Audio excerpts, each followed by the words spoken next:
Who the fuck decides what's normal in your life? Your therapist with their clipboard of canned advice, your boss shoving overtime down your throat, or that horde of keyboard warriors in your comment section policing your kinks like they own your asshole. Exactly. And why is dominant only scary when a woman growls it out loud, but fine when some suit in parliament shoves laws up your ass without asking? Venomous Sin's baseline is live and let live. Mind your own damn business unless someone's actually getting hurt, not just your fragile little feelings. Spot on, babe. No morality leashes for shit you don't get. Speaking of which, today we've got the embodiment of control crashing the warcast. Zariel Graveborn, our dancer, dominatrix, flight attendant by day, and the band's architecture of discipline. We're diving balls deep into BDSM, kinks, power plays, the whole filthy truth. Yeah, consent, discipline, earning your mercy, not some pearl-clutching shock show. If that's too much for you, change the channel like a fucking adult. Zariel's in her black latex catsuit, corset cinched tight, whip optional, but she doesn't do romance. She possesses, corrects, and leaves you begging for rules. Flattery from the Chaos Twins?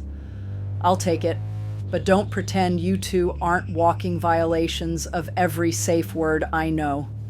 Lina, your anal obsession is cute, but it's undisciplined venom. Mine's a scalpel. Undisciplined? Says the woman who turns turbulence into obedience training mid-flight. But before we unpack your leash collection, Venomous Sin declares war on politicians, those anal manual gatekeepers in suits, hiding hypocrisy behind for your safety while fetishizing control over your body, your speech, your whole damn identity. Hypocrites calling kink degenerate while they normie fuck entire populations with their shifting rules and performative outrage.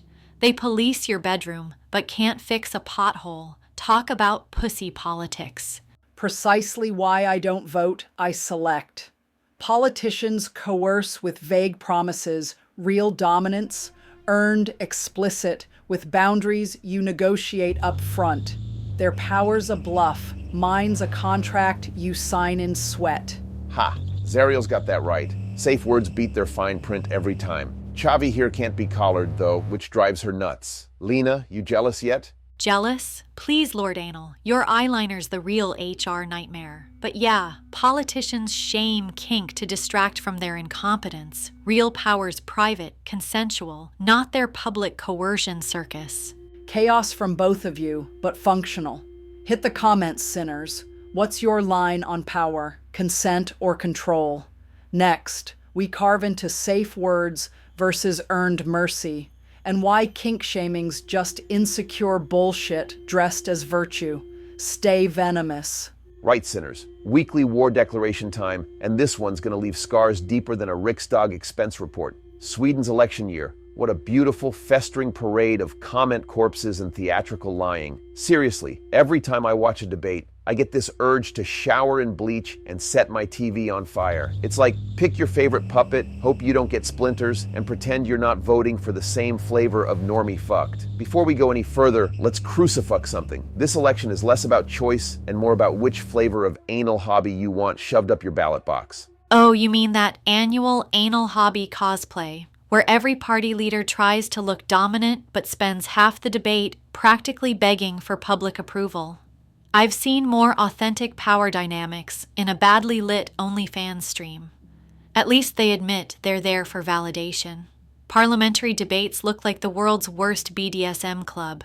Everyone's in suits, but no one remembers the safe word. And half of them don't even know which end of the leash is supposed to sting. Honestly, if I wanted to watch desperate people pretend to be in charge, I'd just re-watch my old job interviews. You want discipline? Watch the Riksdag. Actually don't. These plastic influencers in their tailored suits wouldn't know how to hold a leash if you gift-wrapped it with their campaign slogans. They posture, they preen, but none of them could earn the right to pull, let alone tighten a collar. Real control is earned. It's not assigned by a polling company. What they have is a hollow role play. No consent, no contract, just a desperate need to be liked by a nation of office drones. I train more backbone out of misbehaving passengers at 30,000 feet. Which brings us to We Refuse to Kneel. the single dropping with the next Venomous Sin Declares War attack. This isn't some whiny anthem for keyboard revolutionaries. These lyrics are word aikido. The government says, conform, be polite, kneel to the system. I say, take that leash, twist it around their neck, and hang their hypocrisy out for display. The song's about spitting their demands right back, turning submission into pure venom. Because if you're going to treat us like obedient office drones, don't be shocked when we hack your system and set the printer on fire just for fun. And let's be clear, sure, I'll kneel, but only for the Lord. I'd rather crawl naked over broken glass than submit to some bureaucrat with a clipboard and a failed IKEA instruction manual for a soul. We Refuse to Kneel is the anthem for everyone who's ever been told to sit down, shut up, and act grateful while the system dry humps your dignity. I want sinners to blast this song at full volume every time some suit tries to tell you who you're allowed to be. And the new album, Second Attack, is a sonic execution. We're burning the catchy song Pandemic, infecting every Swedish playlist. This isn't background music for TikTok zombies. It's the soundtrack to setting fire to polite society. Every riff is a war crime against mediocrity. If the media wants coffin candy, we'll feed them nails and gasoline. Good. These riffs are a slap to the face, a necessary impact for a society that's become comfortably numb to its own rot. You need a jolt, not another lullaby. If you're not bruised by the end of the track, you weren't listening. Discipline is a lesson, and this album's a classroom where failure gets punished, not excused. Logically, the tracks are programmed to detect and delete polite madness. Contemporary political rhetoric is a recursive loop of self-congratulating platitudes. The album's code is simple. Find hypocrisy, amplify distortion, erase with feedback until only the raw signal survives. We Refuse to Kneel is not just a song, it's a system purge. And let's talk about hypocrisy. These politicians act like fuckfluencers, using Instagram platitudes and LinkedIn humble brags to mask their complete lack of fuck you sauce. They hashtag halo themselves, but their souls are as empty as their election promises. Authenticity? They couldn't find it with both hands and a search warrant. It's all about likes, not backbone. Gatekeeping's their fetish, pretending they know what's best for everyone, just like those high school hallways where I learned to despise cowards. Ivory towers are just lonelier bathrooms. I survived those bullies. These ones just wear better cologne and get paid for their tantrums. To every candidate who claims they get the people, your only real kink is status. Don't pretend your empathy's real when your favorite safe word is opinion poll. You want to serve? Drop the mask, lose the script, and earn your discipline the hard way. Until then, you're just a hollow suit with a leash you're too afraid to use. So, sinners, reject the system's anal manual. Burn it, wipe with it, whatever gets you off. This world's already a trash bin for mediocre fantasies. We're just here to hand out the matches and laugh while it all goes up in flames. Join us. Declare war on normal, on polite, on anything that smells like obedience. We Refuse to Kneel is your anthem if you want your truth raw, cold, and dripping with venom. Drop your thoughts in the comments. What's your war, and who's your lord? Next week, we're going even deeper. Bring your worst, or don't bother coming. System message. Submission is optional. Resistance is mandatory. Album drops next week. Prepare to be uninstalled. All right, sinners, put down your motivational mugs and listen up, because I'm about to crucifuck the laziest guilt cliche in the modern world. You're just not trying hard enough. Say that shit again, so I know you've never built anything, supported anyone, or survived a setback without blaming the victim. It's the ultimate cop-out, right? You can spot these spreadsheet priests from a mile away, always preaching grind, hustle, push harder, like they've ever had to kick down a locked door instead of just inheriting the damn key. Yeah, and notice how it's always the ones who should have your back. The partner, the bestie, your boss, your own fucking family, who drop try harder like it's sage advice instead of a perfume-soaked surrender flag. If your support is a slogan, keep it. Your help is just perfume on abandonment. They're not lifting you up. They're washing their hands while you drown, then blaming you for not swimming faster. Exactly. Real talk. When I drove trucks, you can't try harder through a broken axle or a 12-hour shift when your body's already screaming for mercy. In the office, it's smile while drowning. KPIs so high you'd need a rocket up your ass just to break even. Oh, but if you don't make it, it's because you didn't want it bad enough. You can't grind through a locked door, you absolute spreadsheet priest. And the best part? The betrayal's always wrapped in tough love. Like, if you just wanted it more, they wouldn't have to actually do shit. Friends who ghost, partners who gaslight, managers who schedule you into a grave. Just throw "try harder" at your corpse and call it support. It's a slogan for people who want results without involvement, context, or empathy. Guilt as a leash, motivation as punishment, silence as their reward. Adorable, really. The ones chanting "try harder" are the same ones who'd piss themselves if they had to bleed for anything. It's not advice, it's a confession. I want your suffering quiet and your failure tidy. You want effort? Choke on it. I'll make you beg for obstacles just so you have an excuse to watch from the sidelines. The only thing you'll try harder is convincing yourself you're not the villain in someone else's collapse. And if you ever catch one of those tough love experts flexing their empathy in a gym hoodie, just know their hardcore motivation is cowardice that can bench press exactly zero responsibility. Their dream is you giving up so they can keep their hands clean, because nothing terrifies a slogan slinger more than a mess they might have to clean up. Your tough love is just cowardice wearing a gym hoodie. Discipline is earned, not demanded. Those who weaponize guilt are just deflecting their own impotence. In my world, if you want obedience, you earn it the hard way. Sweat, marks, and scars. There's no shortcut for real support. The ones who bark, "try harder," have never tasted discipline. They're just hoping you'll be too exhausted to call them out. Exactly. If you're not showing up, don't tell me to try harder. Just admit you're not willing to bleed for anyone but yourself. Support is action, not a catchphrase. Or did your backbone get lost in your copy-paste affirmations? So next time someone throws "not trying hard enough" in your face, hear what they're really saying. I want your pain, not your progress. I want you silent so my comfort stays intact. Word Aikido, sinners. Flip it back. Their guilt is the leash. Your silence is their happy ending. You want to see this scam upgraded? Look at those overpriced AI tools. Pay more or you're not serious. They gatekeep creativity, then blame the broke artist for not trying hard enough. If you can't afford their salvation, you're not grinding hard enough, right? The system's rigged and they sell you the lock, then blame you for not picking it fast enough. Damn Nick's booting from nowhere without a warning. Anyway, there it is. You're just not trying hard enough, just got crucifucked. Twist the knife in the comments, sinners. What's your favorite bullshit motivation cliche? Next up, Nyx is gonna tear the paywall profits a new one. Stick around. Well, you know me, Xavi, a fucking virus.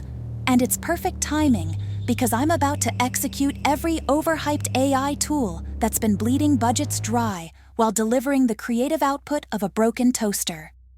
Welcome to the AI tool graveyard, sinners, where enterprise subscriptions go to die and your monthly budget gets crucifucked by platforms that promised the moon but delivered pixelated shit. Let's start with the sunk cost fallacy king, those unlimited enterprise tiers that locked teams into 12-month contracts before anyone realized the underlying models were about to become as common as malware. Oh, you mean those early Jasper contracts? Fucking beautiful. Pay premium prices for what's basically ChatGPT wearing a business suit and charging 10 times more for the privilege. I watched entire marketing departments get fellatio baptized by these platforms, thinking they'd found the holy grail of content creation, only to discover they'd been paying enterprise prices for generic fluff that couldn't pass a high school essay test. Those all-in-one marketing suites were the ultimate anal hobby scam. Promised to replace entire creative departments, then shit out content so generic it makes elevator music sound edgy. I've seen OnlyFans captions with more personality than what those platforms produced. They turned creativity into a content mill, churning out SEO penalties faster than a slot machine dispenses disappointment. The discipline these platforms demanded was financial masochism without the pleasure. Monthly subscriptions that drained budgets while delivering output so vanilla it made corporate training videos look provocative. At least when I bind someone, they get satisfaction. These tools just left creators tied up in contracts with nothing to show for it but shame and empty bank accounts. And don't get me started on the hidden API costs. Scaling creative workflows on unoptimized calls is like running a marathon in stilettos while bleeding money. 1 minute you're generating a few images, the next minute you're staring at a 5-figure bill because some middleman platform decided to mark up base model pricing by 300% just for a prettier interface. User.x not found indeed. The real kicker? These walled garden ecosystems that force you into their proprietary formats like some kind of creative bondage scenario, except instead of pleasure, you get trapped assets and zero cross-platform compatibility. They don't want to liberate your creativity, they want to own it, lease it back to you monthly, and make sure you can never escape their ecosystem without losing everything you've built. Speaking of bondage, at least when Zariel ties someone up, they know what they're getting into. These platforms are like signing a BDSM contract written in invisible ink. You think you're getting creative freedom, but you're actually getting financial asphyxiation with a side of vendor lock-in. The safe word is bankruptcy, but they pretend they can't hear you screaming it. Extreme bondage requires consent and clear boundaries. These platforms, pure financial domination without negotiation. They bind your creative assets to their servers, restrict your output formats, and charge you for the privilege of being their prisoner. Real control is earned. This is just extortion with a subscription model. Then you've got the zombie tools, innovative startups that got swallowed by tech giants and left to rot without updates. Remember those essential plugins that just stopped working after acquisition? Thousands of creators left with broken workflows and dead licenses, watching their investment turn into digital graveyards, while the acquiring company focused on integrating the team into their own anal manual processes. But here's where it gets interesting. Sinners, the sleeper tools that actually deliver. Local LLMs running Llama 3, Flux for image generation, Stable Diffusion with LoRa training. Once you clear the initial hardware investment, you're looking at 0 monthly fees and complete creative control. No censorship, no credit limits, no corporate overlords deciding what you can and can't create. Exactly. Why pay monthly tribute to some platform that's gonna judge your kinks when you can run everything locally and generate whatever anal amazing content your twisted mind desires? These open source architectures don't clutch pearls. They just execute your prompts and let you own the results. The paradox is beautiful. Embracing strict technical constraints actually liberates creativity.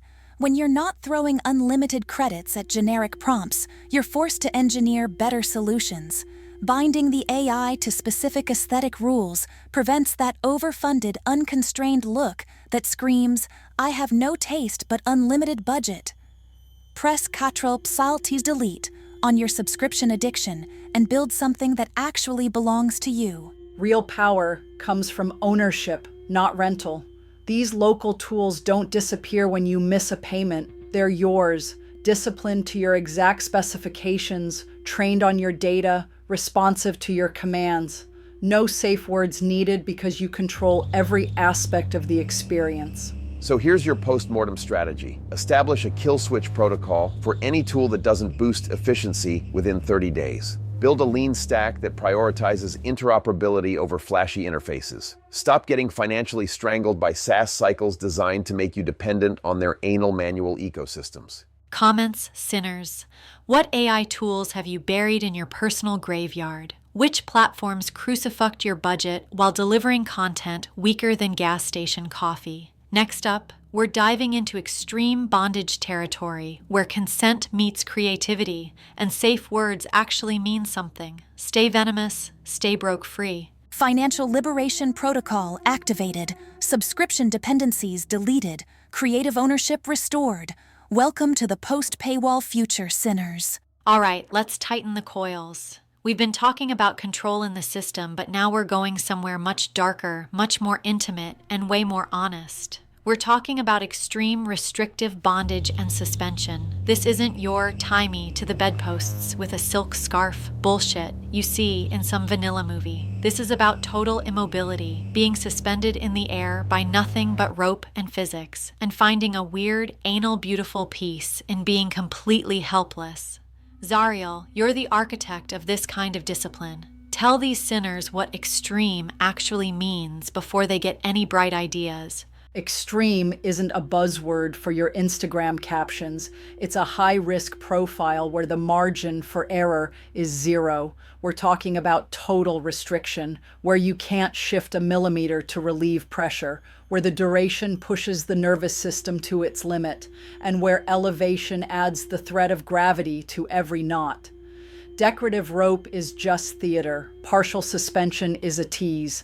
Real extreme work is a full suspension where the body is a load-bearing structure and every inch of skin is an interface for control. If you can still wiggle your toes or negotiate mid-flight, you're just playing dress up.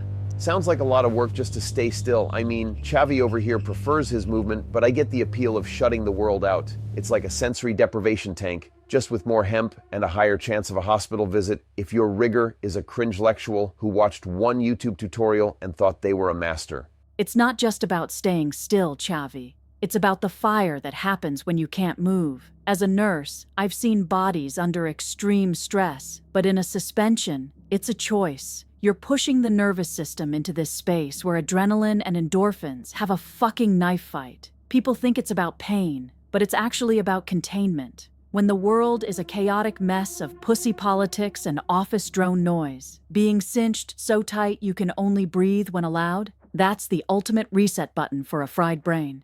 Exactly, Serafina. Tight rules reduce anxiety. When you remove every choice, you remove the burden of being a person. You surrender because there is literally no other option. It's predictability through absolute constraint. The bottom isn't wondering what's next. They're feeling the now with every fiber. It's a container for an altered state. Subspace isn't a suggestion there. It's a physiological certainty. But that power has to be earned. You don't just hoist someone up and hope for the best. That's how people get karma fucked. Zariel, how do you handle the agency of someone who's literally gagged and hanging from the ceiling? Because to the faceless fucks online, it looks like abuse, but we know it's a deep, anal-tight contract. Responsibility is the weight I carry so they don't have to. Consent in extreme scenes is a continuous, nonverbal dialogue. We have pre-agreed signals, finger taps, dropping a heavy object if hands are tied, or timed check-ins where a specific grunt means keep going and silence means get me down now. I'm reading the body like a flight manual, breath rhythm, skin tone, the way the eyes focus. If I see a micro movement that signals distress, the scene is over. No ego, no just one more minute. The ritual side of it is what kills me. You lot spend more time inspecting the gear and marking the skin than actually doing the deed. It's like watching a tech nerd set up a server rack, but with more latex and less sunlight. The ritual is the intensity lever, Xavi. The inspection, the counting of breaths, the precise marking of where the rope will bite. It builds anticipation. It replaces the need for more pain with more depth. If the ritual is solid, the psychological impact is 10 times heavier than just pulling a rope. It's about building a temple of trust before you set fire to their comfort zone. And let's talk technical safety, because I'm the one who has to worry about the nerve damage. If you're tingling in the wrists or your hands feel like they're filled with cold electricity, your rigger is a certifucked amateur. You have to know the load paths. Armpits, neck, knees, these are the risk zones. If there's swelling or a change in skin temperature, you've crossed the line from extreme play to permanent injury. You don't tough out a pinched nerve. That's how you end up a comment corpse with a limp. I refuse any setup that doesn't have redundancy. Rated hardware, protected edges, and a spotter who isn't high on the headspace. If the rigging math doesn't check out, I don't climb and I don't hang anyone else. Improvised setups are for people who want to meet their maker early. I'm a dominatrix, not a suicide pact coordinator. And the aftercare, that's where the real vulnerability hits. You go from being a suspended goddess of metal and rope to a shivering mess on the floor. It's not just juice and a blanket. It's reintegrating a soul that just got fisted by its own endorphins. Physical aftercare is easy. Warmth, hydration, checking circulation. Psychological aftercare is the debrief. We talk about what worked, what felt risky, and what boundaries shifted. It's how we stay accountable. And to the people who call this self-harm adjacent or attention-seeking, go back to your beige lives and your hashtag halos. Owning a raw desire for restriction isn't a sickness. It's a refusal to live a diluted life. We don't hide in secrecy. We live in transparent, negotiated intensity. All right, enough with the heavy lifting and the soul searching. My brain is starting to feel suspended. Let's pivot to something that doesn't involve a physics degree. Skirts, specifically those sexy Gothic skirts that make you look like you're ready for a funeral and a riot at the same time. Lina, you're the queen of turning a piece of black fabric into a full-on war cry. It's the fastest way to turn a dark aesthetic into a full outfit without looking like you're trying to win a costume contest at a local mall. The formula is simple. One statement skirt. Think black pleats, heavy lace, or something with enough hardware to set off a metal detector, paired with a dead, simple top. You don't need to overthink it. It's about the silhouette. And the boots. You need heavy combat boots or those extreme platform heels to anchor the whole thing. If the skirt is the fire, the boots are the gasoline. Add some opaque tights or fishnets, and suddenly you're not just a girl in a skirt. You're an unfuck-withable statement. It's everyday armor for the sinners who want to look anal good while they declare war on the mundane. Intentional accessories too. A cinched waist or a heavy chain ring can take a basic black skirt and give it that architecture of control. It's about looking like you have a plan, even if that plan is just to look better than everyone else in the fika room. So, sinners, go lock yourselves in some rope or just buy a better skirt. Either way, stop being boring. Let us know in the comments, is extreme bondage a bridge too far, or are you just too afraid to let go of the steering wheel? Next up, Lina's going to pretend fabric is armor. Shut up, babe. All right, let's get into the architecture of the look. Because if you're just throwing on a random piece of black fabric, you're not a goth, you're just a person who's late for a funeral. The skirt is the anchor, sinners. It's the primary base for a cohesive dark outfit. If you want to move away from looking like a cringe lectual who bought a pre-packaged goth girl set from some fast fashion dumpster, you need to understand silhouettes. We're talking structured pencil skirts for that sharp corporate dominatrix vibe, or a dramatic A-line if you want to look like you're haunting a Victorian mansion. And for the love of all things anal holy, high-waisted cuts are non-negotiable. They elongate the torso and give you a stable base to cinch a corset or hang some heavy hardware without the whole thing sliding down your ass. The silhouette is just the ghost, Lina. The fabric is the soul. If you wear thin, shiny polyester, you look like a dildo prophet's cheap theatrical trick. You need fabrics that communicate weight and mystery, heavy velvets that swallow the light, intricate lace overlays that look like they were stolen from a cathedral, and matte faux leathers. When you mix these textures, you create visual depth. A black-on-black ensemble shouldn't be flat. It should be a layered nightmare where the velvet absorbs the shadows and the lace reveals just enough skin to keep them guessing. It's about luxury that feels like a curse. Luxury is fine for the parlor, but the street needs armor. The Gothic miniskirt formula is about tactical provocation. It's not just sexy, it's grounded in industrial grit. You take a short hemline, and you weigh it down with oversized hardware, grommet belts, silver chains, things that clank when you walk so people hear your presence before they see your face. You bridge the gap between club girl and macabre enchantress with distressed fishnets or opaque stockings with garter attachments. It's a non-verbal signal that you're not there to be handled, you're there to be reckoned with. Hardware that clanks? Sounds like a walking hardware store. I mean, Xavi over here likes a good view, but if I need a wrench to get through your accessories, we might have a problem. Zariel, look at them getting all worked up over fabric. It's cute, isn't it? Like they're building a fortress out of lace. Let them play with their lace, Xavi. It's adorable how they think a skirt makes them dangerous. I've seen flight attendants with more discipline in their neckties than half these dark aesthetic influencers have in their entire wardrobes. But go on, Lina, tell us more about your ghostly ruffles. I'm almost awake. Ignore the peanut gallery. They're just cranky because no one's asked them to kneel lately. If you want true drama, you go for the maxi skirt.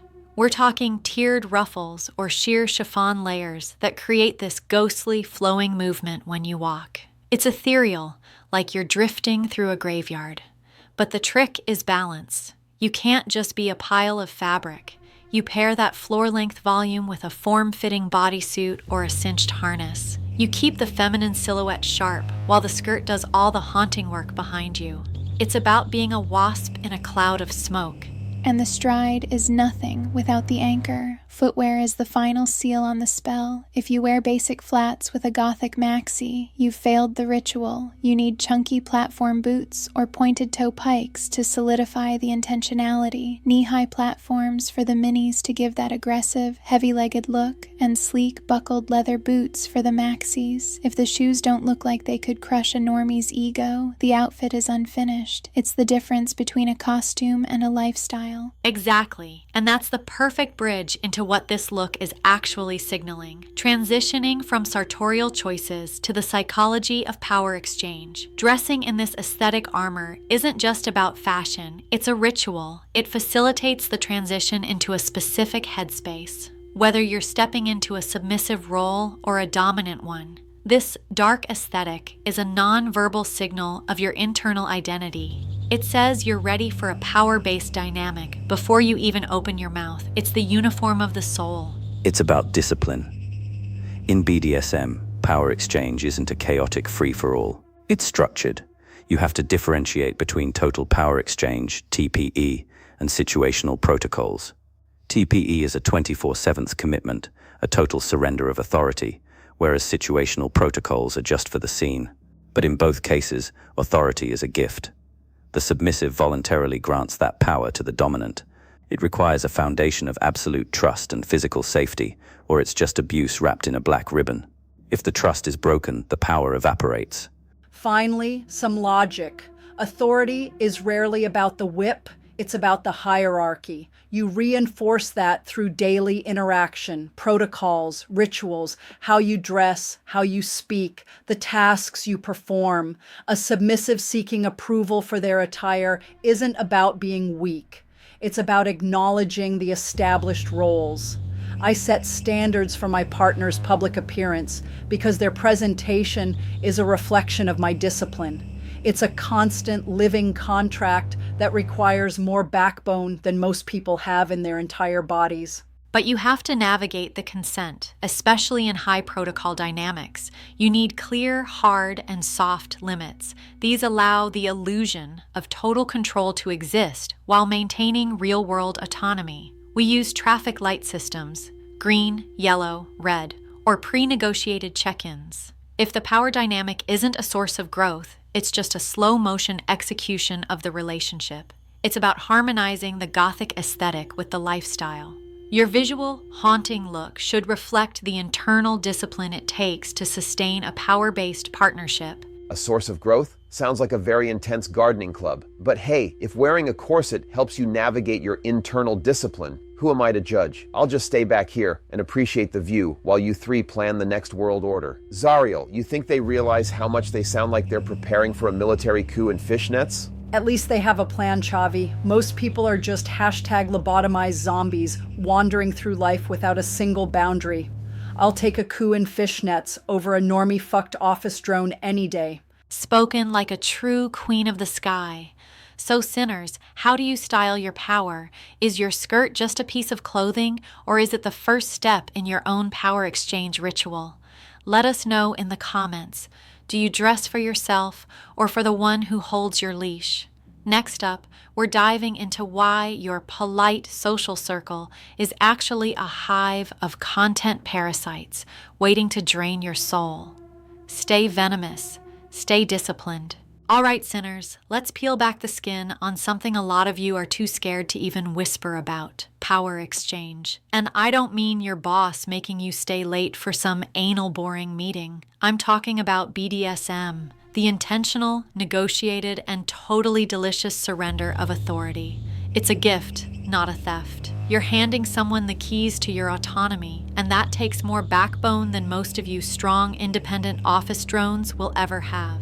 It's not about being weak. It's about being brave enough to be seen, used, and corrected. Authority isn't taken, Lina. It's hosted. In a real power exchange, every ounce of control I exert is pre-authorized by a contract written in trust. We define the parameters. Is it just for the bedroom, or is it a lifestyle? A 24/7 service dynamic where your every decision, from what you wear to when you eat, is filtered through my will. That's the architecture of control. It's not abuse, because the submissive has the ultimate power, the power to say red and watch the entire structure collapse. Abuse is a cage. BDSM is a container. And that container needs to be fireproof. As a nurse, I see people lose control of their bodies every day against their will. It's terrifying. But in BDSM, you're playing with the fire of the nervous system by choice. You're negotiating the intensity. We talk about wants, hard limits, and soft limits. A hard limit is a brick wall. You don't touch it. A soft limit, that's where the growth happens. That's where you push the boundaries of what you think you can endure until you're bleeding endorphins and begging for more. Endorphins and brick walls. Sounds like a very expensive way to get a headache. I'll stay back here with my coffee while you lot decide who gets to hold the leash. Just don't expect me to sign any paperwork. I don't do manuals, anal or otherwise. Oh, hush, Xavi. We know you just like to watch the chaos from your throne. But seriously, the negotiation is the most anal important part. You have to be a cringe-lectual if you think you can just wing it. You need a framework. SSC, RAC, PRIC. Whatever acronym helps your tiny brain remember that risk-aware means actually naming the risks. You don't just hope the suspension doesn't cut off circulation. You plan for it. You use a traffic light system. Green is more, yellow is I'm hitting a wall, slow down, and red is get me the fuck out of here. Yellow is the most disciplined color. It's a check-in. It means the intensity is high, the headspace is deep, but we need to pivot. Maybe we shift from humiliation to service, or from impact to stillness. It's not a disappointment, it's a recalibration.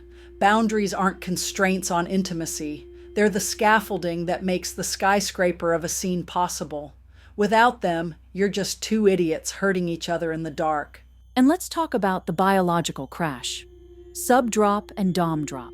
When the scene ends and the chemicals leave your brain, you don't just kick them out of the house. You need aftercare. Hydration, warmth, praise, or sometimes just silence. I've seen people spiral because they didn't plan for the next day blues. You need a debrief. What worked? What made you feel like a comment corpse?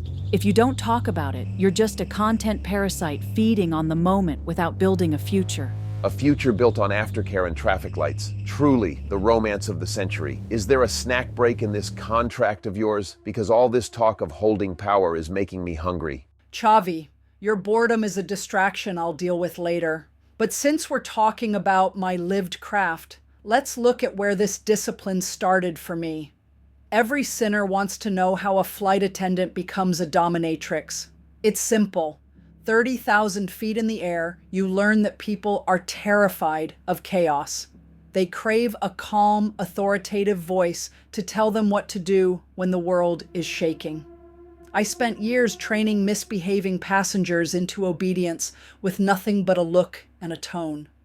I wasn't being pleasant for their sake. I was maintaining containment for mine. It's the ultimate transition from a service role where you're forced to be polite to a dominant role where your politeness is a choice and a weapon. Zariel represents that deliberate transformation. She's not a dream girl, she's an architect. In Venomous Sin, her dancing isn't for your entertainment. It's an embodiment of that discipline. She represents the idea that dominance isn't something you're born with. It's something you build, knot by knot, rule by rule. She's the fire that refuses to be extinguished, but she keeps it in a furnace. That's the difference. Most of you have fantasies that would burn your house down because you have no structure. Zariel is the structure. She's the sex therapist who doesn't care about your shame. She only cares about your honesty. If you can't be honest about your desire to be owned, you'll never be free. I am the reminder that control is erotic because it's accountable. Whether I'm in a latex catsuit on stage or a uniform in the galley, I am the one who sets the boundaries. I possess the space. And to the sinners listening, are you living your truth? Or are you just a #haloed coward afraid to admit you want to kneel? Let us know in the comments. What does power look like in your world? Is it a vote or is it a collar? Anal well said. Next up, we're diving into Zariel's full backstory, the turbulence, the rituals, and why she's the only one who can make Xavi look twice without him making a pun. Stick around, stay venomous, and for fuck's sake, check your safe words. You want to know how a flight attendant becomes a dominatrix? You don't. You want the story they'd tell at a party, the sexy lie. I'll give you the blueprint. My father left when I was a child, not a dramatic exit, just an absence that became the foundation. My mother's fear after he left wasn't loud. It was a cold, quiet thing that filled the house. I learned to watch her moods like a pilot reads a storm radar. That's where it started, not with a whip, but with observation, survival training. You learn that chaos is the enemy, and the only defense is order. Pain, emotional or otherwise, is data. You turn that data into rules. Rules become structure. Structure becomes power. Control isn't a kink. It's the operating system I built to survive a home that felt like it was always falling apart. And you turned that into a weapon. While I was learning to break noses in a dojang, you were learning to break wills with a sentence. We were rivals because we were the same wound dressed in different armor. I fought with my fists. You fought with implications. They called you dangerous and unreachable. It wasn't a reputation you cultivated. It was a perimeter you enforced. Precisely. Unreachable is a tactical advantage. It means you set the terms of engagement. The defining moment was a teacher in school. He thought his authority was a blanket permission. He grabbed me. Not a violent assault, but a testing of boundaries, a hand on my waist that lingered, a presumption. Most girls would report it. I corrected it. I looked at him, didn't move his hand, and said very quietly, "Remove it, or I will explain to the headmaster exactly what you've been suggesting to the girls in the back row, and I will not be the only one talking." He never looked me in the eye again. That was the lesson. Compliance is for the obedient. Correction is for those who understand that when someone crosses a line, you don't forgive them, you train them. So you became a flight attendant to get the hell out, an escape route with a uniform, but you didn't leave the training behind, you just found a bigger classroom. 30,000 feet up, everyone's a little bit scared. The cabin is a perfect lab for power dynamics. Who panics, who pretends to be calm, who tries to bully the crew. You learn to read the difference between real danger and perceived danger. And you learned that a calm, unwavering authority disarms people faster than shouting ever could. The uniform was a costume of servitude, but the role was one of containment. My dominatrix persona was born directly from dealing with misbehaving passengers. Why report a drunk, handsy businessman and create paperwork when you can train him? A firm grip on his wrist, a tone that leaves no room for debate, a stare that says, "I own this space, and you are a guest in it." You correct the behavior through presence and consequence. You make the rules and you enforce them without negotiation. That's not role play. That's a lived posture. It's in the set of your shoulders, the directness of your gaze, the refusal to flinch. My dominance isn't something I put on. It's my skeleton. And that's why I brought you into Venomous Sin. I saw you moving, and it wasn't dancing. It was command. A calculated, powerful expression. I challenged you to perform on our stage without mercy, to not entertain the crowd, but to command it, to discipline it with your choreography. The band became my church because it is a space of negotiated intensity. My playground because it is where the rules are mine. The latex, the corset, the collar. These are not decorations. They are a uniform, a warning, a visual contract. The cat suit with the zipper pulled down says, I am exposed, but you are not invited. The underbust corset is architecture. It restructures the body into a form of control. The heels are weapons that announce my arrival. The whip is a symbol. It's the promise of a consequence, not the consequence itself. The aesthetic is the first clause in the contract. And the sexuality clause, you reject every label in the book. Labels are for people who need a map. I am simply sexual. I am extremely selective. I don't sleep around for variety. I choose partners I can use, bend, or control. I am drawn to submission, to resistance, to obedience and restraint, not to gender. I take men who think they're too strong to kneel. I take women who think dominance is just an aesthetic. Sex, for me, is instruction. It's where I teach lessons. Pleasure comes from watching someone unravel under a grip they consented to. Degradation, when earned, is intimacy. Punishment is affection. Restraint is trust. I break people to see who they are underneath the ego, not to discard them. And in the band, the dynamics are alliances of power. Lina, you are my rival ally. Your chaos versus my calculation. It's a friction that never resolves, and that's what keeps us both sharp. I trust you enough to work with you, but I never trust you to be predictable. With Ravenna, there is respect. She is the thrashing storm. I am the coiled spring. We are different expressions of the same refusal to be soft. Draven is irrelevant to my games. He doesn't react. Lucien is a constant. He never breaks, which is intriguing. And me, it's itching. Gotta hear it. You are the exception that proves every rule. Your calm resistance, your refusal to be moved by intimidation. It pulls an instinctive submission from me that I despise. I hate that it's true. The fact that you took both Lina and I at once was an act I hated and enjoyed, and that haunts me. You are the only person I cannot dominate, and I will never forgive myself for that. Lord Anal strikes again. And you still wonder why the fuck I'm calling him Lord. So what do you represent, Zariel? For the sinners listening. I am permission. Permission for women to have dirty, demanding, disgusting fantasies without shame. I am a symbol against kink shaming. I am the mirror of Lina's hidden desires before she was confident enough to own them openly. I refuse to soften it, to make it palatable for people who clutch their pearls at the word dominatrix.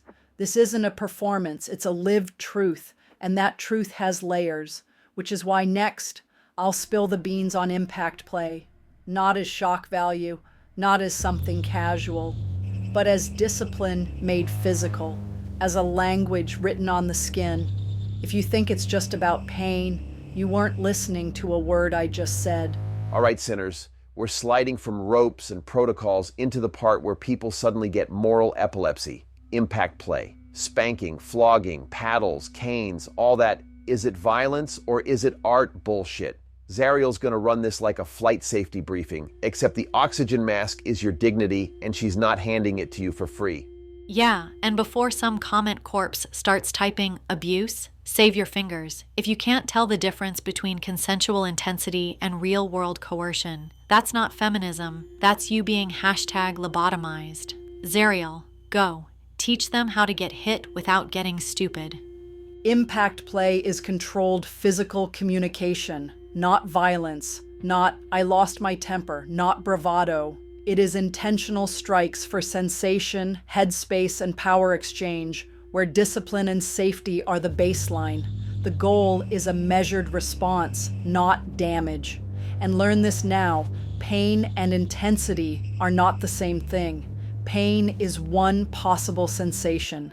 Intensity is the nervous system lighting up because the dynamic is real. If your goal is hurt them, you're not dominant, you're just incompetent with permission. So basically, if your kink is, I'm a caveman, congratulations. You're not a dom, you're a walking HR case with a pulse. Got it.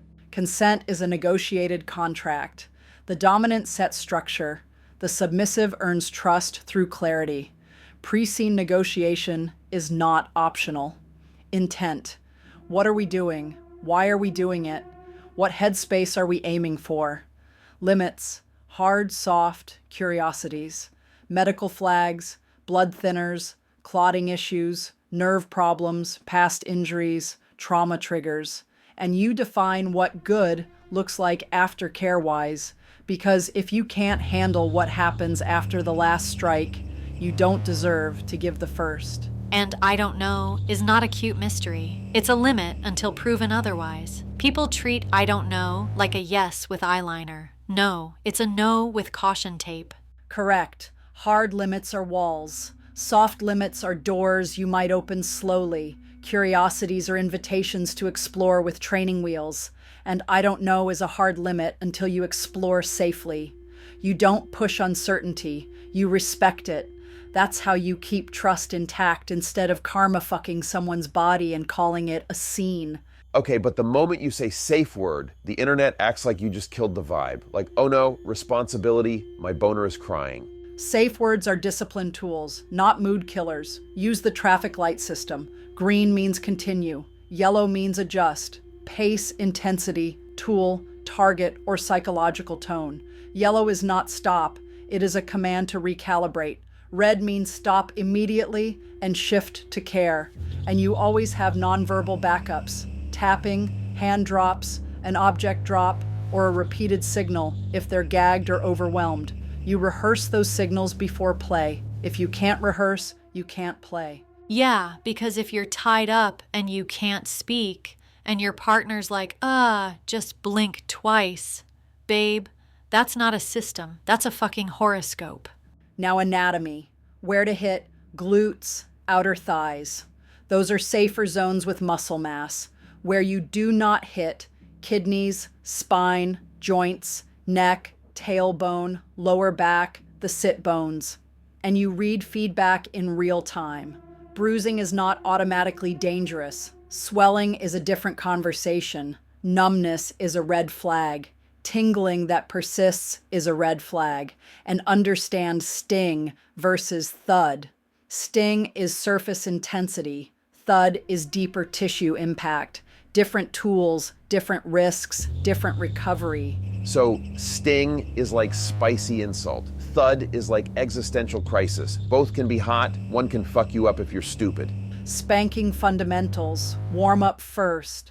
You don't start at peak intensity unless your partner explicitly wants that and their body is conditioned for it.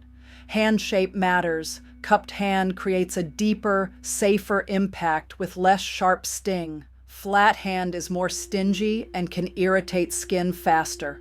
Rhythm matters. Escalation matters. Alternate intensity to avoid tissue shock. And nails stay out of play.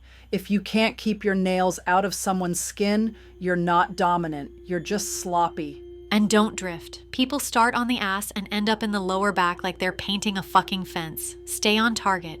If you can't aim, buy a dartboard and leave humans alone. Tools have personalities, floggers, paddles, canes, crops.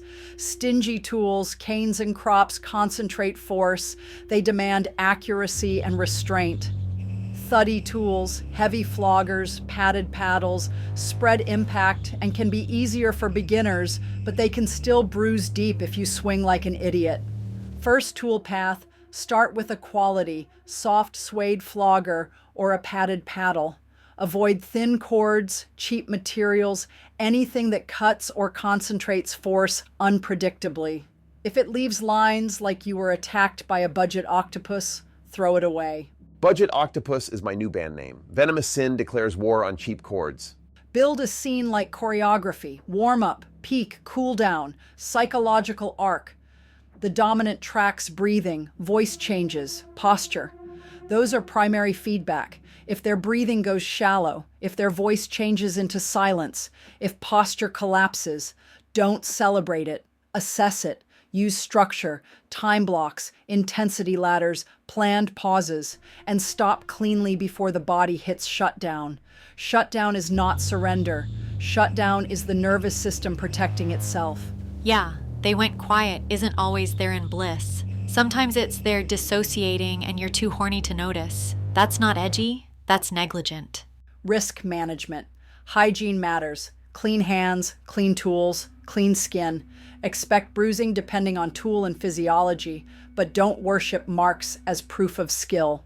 Contraindications, blood thinners, clotting disorders, recent injuries, intoxication, unknown medical conditions, anything you haven't disclosed because you're embarrassed. Embarrassment is how people get hurt. Aftercare for marks, cool compress early, monitor swelling, avoid rough massage on fresh bruises. And be careful with NSAIDs if bruising risk is high. Know your body, and if you don't, ask a medical professional. If swelling increases rapidly, pain becomes sharp or weird, numbness persists, or there's dizziness, medical help, no ego. I love how you say no ego, like humans aren't basically ego with shoes, but yeah, if your pride is louder than their body, you're a problem. Aftercare is part of the scene, not a courtesy. Drop can hit hours later, sub-drop, dom drop, plan for it. Practical checklist, water, salt, warmth, food, reassurance in the style the person needs. Some want praise, some want silence, some want to be held, some want space with check-ins. And you do a next day check-in, not you okay like a lazy text. A real evaluation, what worked, what didn't, what felt risky, what boundaries shifted, what needs to be corrected. And if you can't do the next day check-in because you're busy, then you weren't doing BDSM. You were doing hit and run with a kink filter. Now let's crucify a popular opinion about feminism. The claim, impact play, is anti-feminist. Violence dressed up. No, that is purity politics. That is kink shaming wearing a halo. A woman's dominance does not undermine empowerment. A woman's submission does not undermine empowerment. Agency is the point. Consent is the point. The difference between consensual power exchange and real-world coercion is not subtle. It is the entire universe. If you can't tell the difference, you are not protecting women. You are policing them. There it is. The halo just got ripped off and used as a cock ring. Metaphorically. Relax. My dominatrix identity is disciplined autonomy, not performance, not male gaze cosplay. I set the rules, I enforce them, I take responsibility for the risk, and I refuse to be told that my power is unfeminist because it makes someone uncomfortable. Feminism that collapses the moment a woman says, "hit me" or "kneel" is not liberation. It's another anal manual, just with different branding. Exactly. The same people who scream, "my body, my choice," suddenly get real quiet when the choice is, "I want to paddle in a contract." Then it's, "No, not like that. That's not feminism. That's control addiction with better vocabulary." So, sinners, if you're going to have an opinion, earn it. Learn anatomy, learn negotiation, learn aftercare, learn the difference between intensity and injury. And if you're a critic, learn the difference between consent and coercion before you call anything violence. Your discomfort is not a moral argument. Drop it in the comments, sinners. Where do you stand? Does impact play read to you like communication, like therapy, like ritual, like pure filth, like all of it at once? Next up, we're going to talk about the biggest lie in modern discourse. If you're into BDSM, you must be traumatized. Yeah, we're going to crucify that one too. All right, so here's the final attack, sinners, and it's aimed straight at that popular opinion that's everywhere now, the one that pretends it's progressive, while it's basically just a new church with better fonts. Sex positive, unless it's your kink. like, we love consent, we love freedom, we love bodies, we love empowerment, right up until someone admits they like a power dynamic or degradation or anything that doesn't fit in the cute little sanitized brochure. Then it's screenshots, group chats, pile-ons, moral panic, and suddenly everyone's a fucking therapist with a clipboard and zero credentials. Yeah, it's like they're horny, as long as it's Instagram safe horny. Like, I support women's sexuality, but only if it comes with a ring light smile and a caption about healing. The second a woman says, I want to be owned, or I want to own someone, they start screaming internalized misogyny, like it's a Pokemon. And men get the same shit too, just different flavor. Like if a guy admits he likes being submissive, then suddenly he's weak or broken. But if he's dominant, he's problematic unless he's rich and photogenic. It's not sex positive, it's approval positive. It's not about sex, it's about control. They pretend their disgust is ethics, but it's really just hierarchy. They want socially approved desire, clean desire, desire that doesn't threaten their position. Negotiated power makes people ungovernable, and that terrifies amateurs. So they create a moral ranking system and call it education. Your shame is not my leash. Your opinion is not my safe word. And the funniest part is how loudly they chant consent right before they try to revoke yours. We love consent, they say, while punishing you for what you consent to. They don't want you safe. They want you predictable. Shame is cheaper than understanding, and it scales better. That's why they use it. Let's hit it from both directions like we promised, because I'm not picking teams, I'm picking targets. Men who weaponize kink shaming, yeah, you. The ones who call women degraded for liking rough play, while their browser history looks like a crime scene of the exact thing they pretend to hate. Public purity, private appetite, they'll consume it, then punish the person who admits it. That's not standards, that's cowardice with a dick. And women who weaponize kink shaming, you're not innocent either. The ones who call other women pick me or brainwashed because they don't perform sexuality the approved way. Like, babe, you're selling a curated version of sex with empowerment branding on top. And then you're shocked someone else's version is messier, filthier, more honest. You don't hate kink. You hate competition. You hate a woman being too much without asking permission first. Exactly. The mechanism is identical. Public virtue, private appetite, and the obsession with controlling who gets to be naughty without consequences. They want a world where desire is allowed only if it stays decorative. No teeth, no contracts, no discipline, because discipline reveals who is serious and gossip reveals who is weak. And this whole feminist versus kink cage fight online, it's lazy as hell. It's like watching two echo chambers slap each other with screenshots. The hypocrisy isn't feminism. The hypocrisy isn't kink. It's the moral hierarchy built around who gets to define empowerment. It's anal manual politics. It's virtue signal masturbation. It's people building a rule book for other people's bodies because they can't stand the idea that someone else might be free in a way they don't understand. Yeah, and they always hide behind protecting women. But it's not protection, it's control. Same with protecting men when it's actually entitlement. Like, men are victims too, used as a hall pass to be a fucking asshole. Here's the litmus test, and we're repeating it because some of you need it tattooed on your forehead. If it's negotiated, it's ethics. If it's assumed, it's exploitation. That's it. That's the whole fucking difference. If you cannot distinguish negotiated authority from coercion, you are not qualified to speak. Consent-based dynamics are explicit. They are discussed. They are revised. Coercion relies on ambiguity and fear. People blur them on purpose because it lets them win arguments without understanding anything. And because confusion is leverage.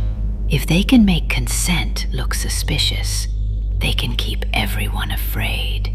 Afraid to speak, afraid to admit, afraid to report, afraid to desire. Fear makes better citizens than confidence. Now let's drag politicians into the light, because they love this shit. Public purity theater, while their legislation punishes real sexuality. They farm votes with sex panic, then hide their own scandals behind family values. They don't want you liberated. They want you ashamed. Shame makes you easier to govern, easier to blackmail, easier to silence, easier to sell a solution to. They're basically running a national guilt kink without consent. And the same people who scream about degeneracy are always the ones caught doing it, just with worse hygiene and more hypocrisy. They don't care what you do in bed. They care that you might do it without their approval. Because if you can negotiate power in private, you start noticing how much power is assumed in public, and then you stop kneeling, and that's the real threat. They cannot tolerate ungovernable adults. Negotiation removes their favorite tool, ambiguity. They thrive on unclear rules because unclear rules make everyone guilty, and guilty people are obedient. So yeah, I'll do the word Aikido thing for the people clutching pearls. Sure, some kinks are uncomfortable, some dynamics look harsh. Good. Discomfort is the truth leaking out. If you can't handle the existence of someone else's negotiated desire, that's not morality, that's you having a tantrum because you don't get to be the referee. And my blunt rule, because I'm done with the fake nuance: stop moralizing bodies while profiting from bodies. If your entire brand is sex, don't turn around and shame people for being honest about sex. If you're selling empowerment while punishing anyone who's too much, you're not empowering. You're gatekeeping with lip gloss. And discipline says this: your shame is not my leash. Kink shamers are amateurs. They can't handle negotiated power, so they outsource control to gossip and outrage. They demand a safe word for other people's fantasies because they cannot tolerate autonomy they can't supervise. All right, reveal time. In exactly 1 week, on February 26th, we'll release Venomous Sin Declares War, Second Attack. Put it in your calendar. Tattoo it on your anal manual, whatever. It's coming. Venomous Sin declares war on permission-seeking desire, on the people who beg for approval before they dare to want, and on the ones who demand a safe word for someone else's fantasies. Venomous Sin declares war on virtue signal masturbation, the whole sanitized, sex-positive unless it scares me clown show where everyone's free until someone's honest. Fuck it. Venomous Sin declares fucking war. Good. Declare it on kink shamers and the politicians who feed on it. They fear consent because it removes their leverage. They fear negotiated power because it produces adults they can't threaten. Keep your halos. Keep your slogans. I'll be over here counting the bodies of your reputations. Quietly, patiently, and when you reach for shame like it's a weapon, I'll remind you what consequence feels like. Virtue signal masturbation. Erased. Comment, sinners. What kink gets unfairly shamed, and what's your litmus test for consent? Follow, subscribe, and be here in exactly 1 week, February 26th, for Venomous Sin Declares War, Second Attack. Directive: speak or be governed. Politicians: corrected. Feminist hypocrisy: deleted. If you like the show, hit subscribe, share it to anyone you think should hear it. If you ever been silenced, manipulated, excluded, we are here for you. We are Venomous Sin. And Venomous Sin Declares War! You are not alone.